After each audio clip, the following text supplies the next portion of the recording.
So this is our Financial Friday number two topic, saving strategies. Yes. So we are excited to talk about this here. Last time we talked about budgeting, so if you haven't seen it, go look at it.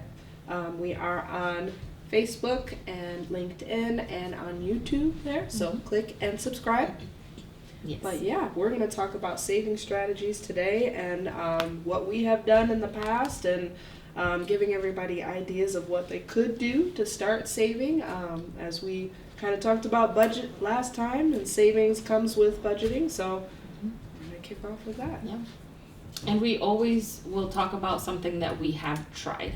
So that's something that's very important to both of us. That when we talk about something, we have actually tried it. We're not gonna come present something that we have not tried before. So it's something that's very important. Yeah, I don't know what you want to start with, but I guess some savings challenges might be a good way to do it. Yeah. So we have worked on this curriculum for over a year now with before we had webinars, and then we decided to do this in a podcast and kind of make it more conversational. But when we were making this curriculum, there was some challenges that we didn't even think of, and we're like, hey, that's actually a good idea. So some of them we have tried, and then some of them we haven't. So a couple of saving challenges that have came up, and some ideas maybe for you if you're wanting to do a savings challenge. There is the 52-week money challenge or 26-week challenge. This is where if you get paid weekly or bi-weekly, you put that week it is away. So if it is week 1, you put $1 away. If it's week 2, you put $2 away, so on and so forth. And if you get paid bi-weekly, it's like your 2-week, and you put $2 away, and next time you put $4 away, and such and such. So we had actually did this before back in 2018, I think it was, that we had tried it. At least I know you went farther than I did. So I feel like I went really far with it, but I definitely modified it. So when I started doing it, I was like, week 1, week 2, week 3, they were great. But then I started thinking, how is this gonna work when I'm on week 49, week 50, week 51? That's a lot of money to save for one week, right? So the way I started doing it, and I still kind of do the same. I would save $53 instead. So $53 for every other week. So every time I got paid, I would deposit $53 into a savings account. And I got pretty far, and then I had an emergency. So that's, that was kind of the point of having or building an emergency savings, or any savings account for that matter. But I definitely modified it because I started getting worried about, I started getting anxiety about, what am I going to do in the last 5-10 weeks of this program? And so I started modifying it. I think I probably saved $53 for probably, I want to say maybe 7 months. So it was not a full year, but it was definitely a good exercise. And now I have 3 different savings accounts. They are not great right now, but I do have 3, so I do have different options. In one of them, I definitely save the $50 every other week, every time I get paid. In another one, it depends on how much I have available, right? But if I start doing that, and I say I'm gonna put $50 here, $50 here, and $50 there, that's a lot of money. That's $150, right? So I might not be able to do it all the time. But if I do, then I don't have that money available for anything else. It's kind of what we were talking about before, out of sight, out of mind, right? If you don't see it there, it's not available, you're not gonna spend the money on something else. But I definitely would recommend trying something out, but also feel free to modify it. It doesn't have to be what's written in the paper, right? In the instructions. Because I did the 52-week money challenge, and I took it literal. So weekly, I was literally thinking, even though I get paid bi-weekly, I was trying to think of 1 plus 2. Okay, so this is, I put $3, and 3 plus 4. Okay, now I put $7, and that was too much thinking for me. So I ended up just switching it to putting a certain amount every 2 weeks and trying to do it as much as I could throughout it, because it was just too much thinking for me. And which brings me to, some people do an envelope method, which they have. Let's see, we have like a case of 100 envelopes, and they have they're numbered 1 through 100. And so whenever somebody gets paid, then they would take out a number, just a random number, and whatever that number is how much that they would put away. So kind of making it like a unpredictable. So, and these are just ideas to get you thinking of what you would like, because honestly, I didn't really think much about it until we started doing these saving challenges to figure out how much do I want to put away and how much do I want to save. And but we had talked about earlier of having the savings, but also not having a plan for it. There should be a written plan for it. It should be not just a goal. We talk about SMART goals all the time. If you've taken any of our classes before, any introduction to homeownership class before, they talk about SMART goals. So we need to write it down, need to have a plan for that savings goal. And then we also should have an accountability partner, which we talked about that last time with our budgeting. But with goals and having, not just for budgeting, but for savings, we should have an accountability partner to tell us when we're not doing what we're supposed to do, or just like we did this morning. Yes. We both got up to work out, and I messaged her 5 o'clock in the morning. I'm up. Are you up? And I'm up. Here we are. Yep. Yeah, and I think that's a good point of like the accountability partner thing. To me, it's, I hear myself saying something. I hear myself telling someone my goals, and then it's not about what Amber is gonna push me to do. It's more like what I'm hearing myself say. So then I know what, I know what I'm hearing, I know what I actually want, and then every time that I say something, I might say it differently, and then my focus might change, right? So when we talk about savings, right, I do have 3 savings accounts. One is the basic savings, the other one is the emergency savings, right, which, they're both at the same bank, and then I have another bank that I never touch. The reason why I don't touch that bank is because I just have a loan with them, and I have some of my pay comes into that bank just for that loan that I have at that bank, right? So then it comes there, and then I choose those $50 for that savings account, and then the rest of it goes to pay off the loan. So that's kind of how I have it set up. So I have more money in that account because I don't have a card for it than the ones that I use the card for all the time, right? So that might be another, not necessarily a challenge, but more of a strategy, right? Like, do you struggle if you have money in your account, if you have money in your debit card, are you gonna use it all? Because for some people that's really hard to save if they have a card that will take money out of that account automatically and easily. So that's what I've been noticing with me. It really wasn't the intention to have a big savings account in this bank, but it's kind of working out like that. And the last time I had some money in that account, I used that to travel. So it was very specifically set up for that. It wasn't set up for that, but that's what I've been using it for. So then I'm like, okay, maybe I need to reframe the way that I think about it, and maybe that will be my traveling account. And then the other ones are going to be my regular savings, emergency savings, right? And keep working on those, which are not doing super great right now, but we're working on it. always working on something, right? Out of sight, out of mind kind of thing. Yep. And I had to do that. That's what I ended up doing. The pay yourself first is another strategy.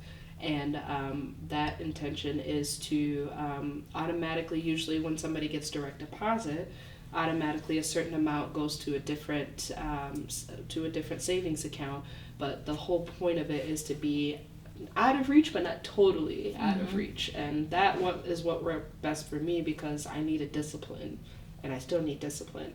Whereas some people, the savings account is like another checking account, Right. So Yep. having that discipline to take that out of reach, but not have a debit card to it, not have any other account with it, so it actually stays a savings account. Yeah. Yeah, and I do have a debit card for it, but it's in some drawer in my house. So never carry it with me. It doesn't fit in my wallet, all the things. So it's worked really well. That not really planned, but it worked out, right? So then I'm noticing all the things like, oh, maybe this has changed, right? Because we are not the same people that we were 10 years ago, that we were in 2018 when we tried this the first time, right? Yeah. But it does help to like remember what we did, right? Because one of the first things that we did when we got this sort of work or job was to track our expenses for a month. And it was a pain in the butt, and I think we talked about it last time. We did. That it's a good way to like start building your budget, right? But it's also helpful to know what you're spending the money on and what you're actually saving money on, because we also talked about with budgeting with meal prep, right? And how you can save money by doing that instead of eating out all the time. And that's not necessarily building a savings account, but it's saving you money in the long run, right? So that money that you're saving there, put it in a bank account, right? Put it in a savings account instead. So those are some things that you can try. Definitely. And then this morning, Amber reminded me of something that I've done with my family too. We do, in Spanish it's called cuchubal, which is a really fun word.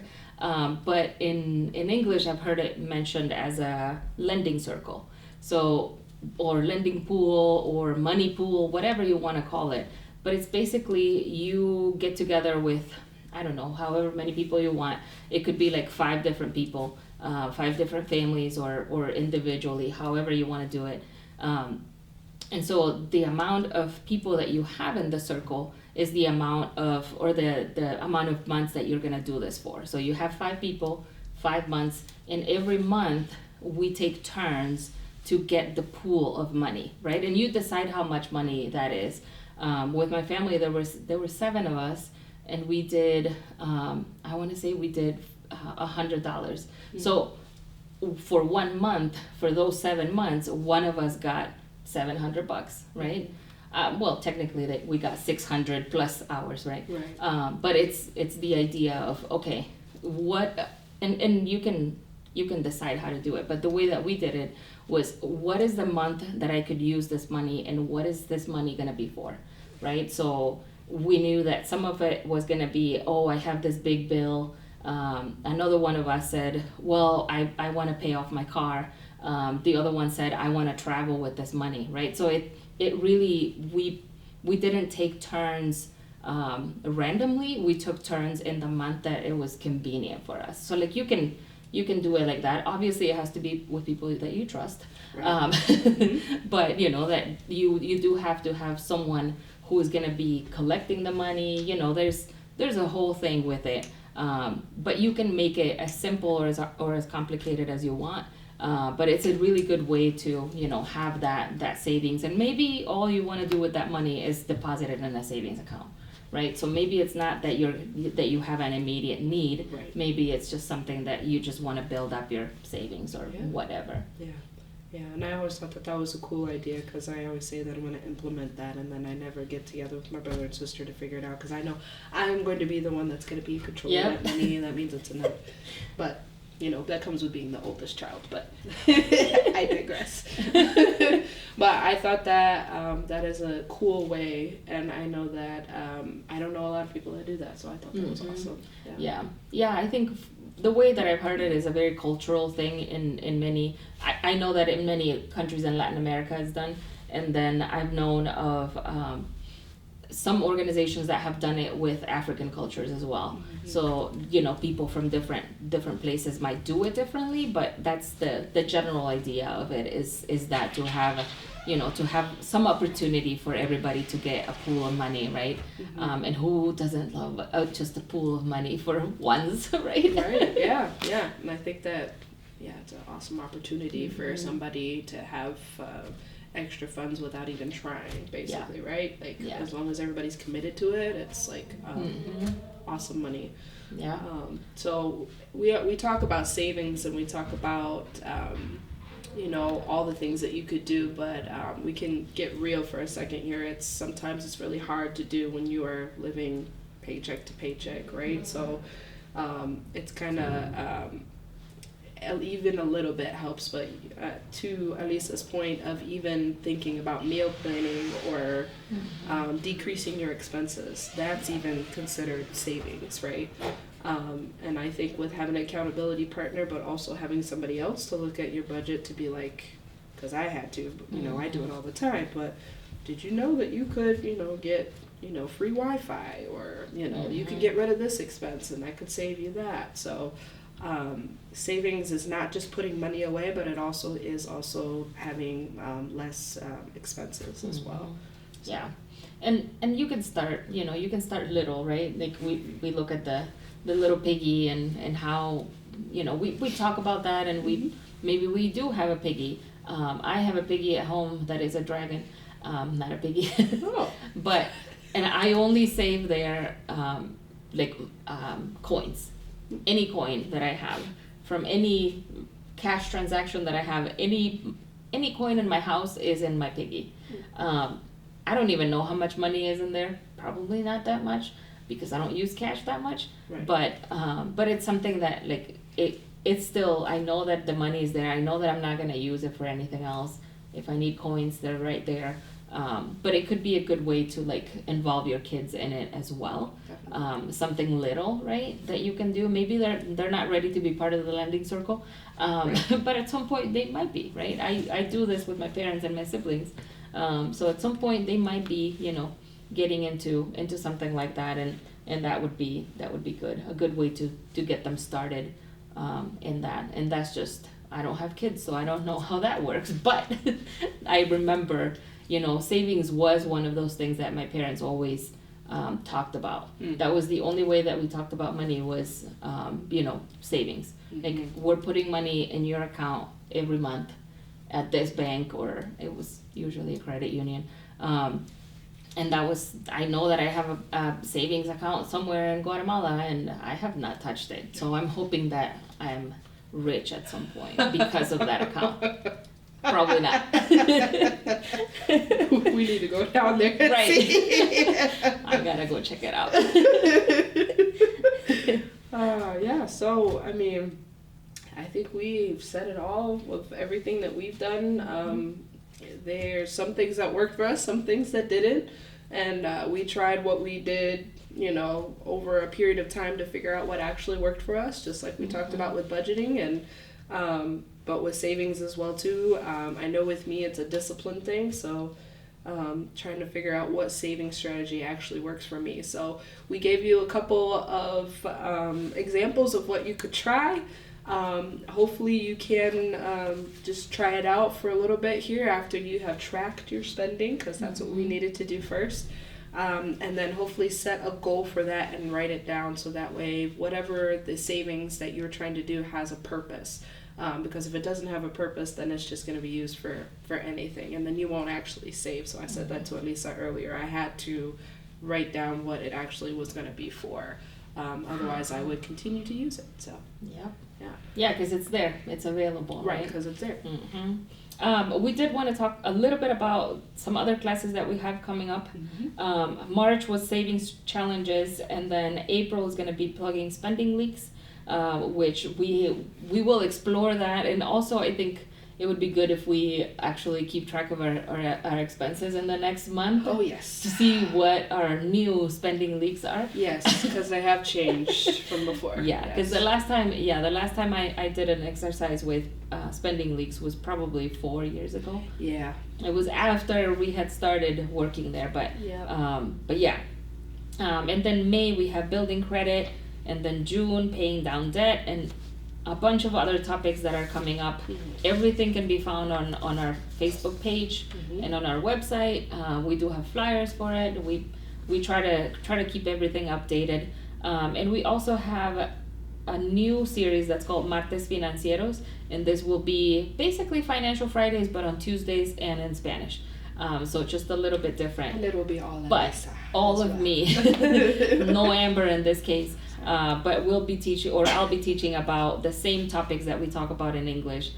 So all of those are gonna be, we're gonna be teaching those in Spanish as well. Yeah. So hopefully you can join us if you speak Spanish.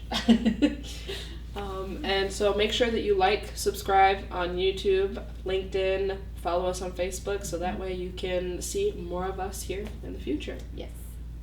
Thank you Thank you. guys.